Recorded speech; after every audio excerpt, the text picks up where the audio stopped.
Alrighty, ladies and gentlemen, I'll have to ask your pardon because my hair is very wet right now, so it's a little bit crazy. But we are back for iteration 2, maybe. I don't know if people are gonna see this who haven't seen the previous one.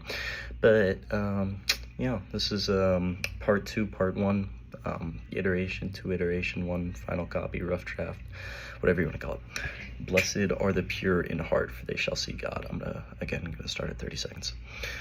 The prominent misunderstanding of heart posture in the majority of modern American evangelicalism is a great failure on the part of ministers and a great destroyer when put into the heads of men.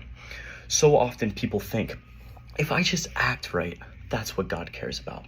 If I just go through the motions and I be a good person, I'll get my ticket to heaven, But purity of heart, which comes from a lack of selfish or sinful motivations, made possible only by the blood of Christ shed on Calvary, is the way to God. King David prayed, "Create in me a pure heart, O God." And we must ask ourselves, what is a pure heart? Because David, he wasn't just a normal man. He was called a man after God's own heart. And this, create in me a pure heart, is what he prayed after falling into terrible sin, which, if you know the history behind Psalm 51, which is where this quote's taken from, David had just committed adultery with Bathsheba and murdered her husband Uriah, which was one of his friends, actually. Super terrible stuff. And after all of this, David, he prayed for a pure heart, which was a return, we can imagine, to his original heart state as a man after God's own heart. And if a man after God's own heart is called a pure heart, I think we can take the liberty to say that this is an accurate description of God's own heart. But this still doesn't answer the question, what is a pure heart? It just brings us a step closer. The Lord spoke, this is Jesus' words, "Come to me, all you who labor and are heavy laden, and I will give you rest. Take my yoke upon you and learn from me, for I am gentle and lowly in heart, and you will find rest for your souls." Gentle and lowly. Amazing book by Dane Ortlund, by the way. You guys should definitely read that. But gentle and lowly, that is how God describes his own heart. That is the essence of purity. Be gentle and lowly in heart. Examine yourself, Christian. Are you gentle and are you lowly in heart? Look carefully. Do not be deceived. The word of the Lord says that the heart of humans is deceitful above all things. That is the human heart. But again, the Lord says, "I will give you a new heart, and a new spirit I will put within you. And I will remove the heart of stone from your flesh and give to you a heart of flesh." This is a reversal, in a sense, of the hardening that occurs through our selfish nature, which was created by the fall of man in Eden. So seek a heart that is after God's own. Seek a heart that is gentle, that is lowly. Seek a heart that is pure.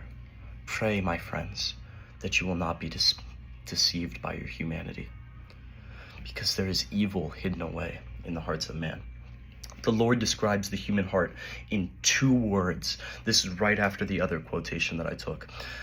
2 words: desperately sick. You are a human. You are of a fallen nature. You are in need of a great physician, because your heart is desperately sick. Be careful.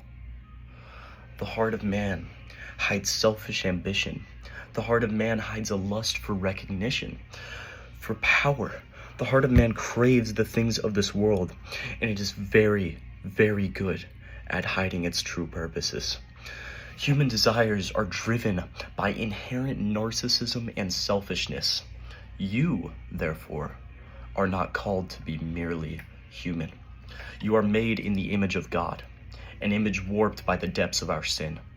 Only by God may we rise above the baseness of fallen humanity.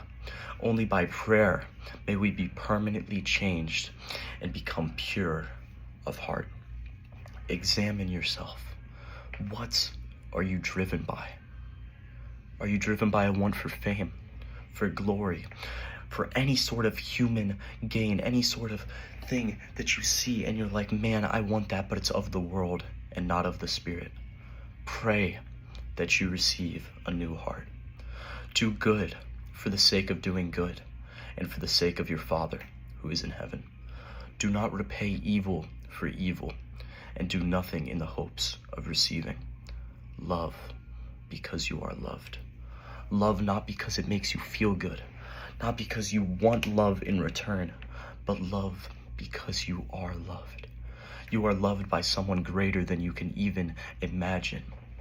Follow God with a pure heart. Follow with faith, working through love. This is the true Christian heart posture. Be gentle and lowly, loving with humility and compassion, because you are loved. This, my friends, comes at a cost. So count that cost. Do not blaspheme the name of the one who loves you so much by half-hearted deeds or foolish actions. Do not wear that cross but not bear it. Count the cost. The cost is giving up idolatry, giving up selfish desires, giving ourselves daily, day by day to God. More of you, less of me, O God. That is my prayer, and that is the pathway to purity. The cost of following God is everything in this world, because you gain more by following Jesus.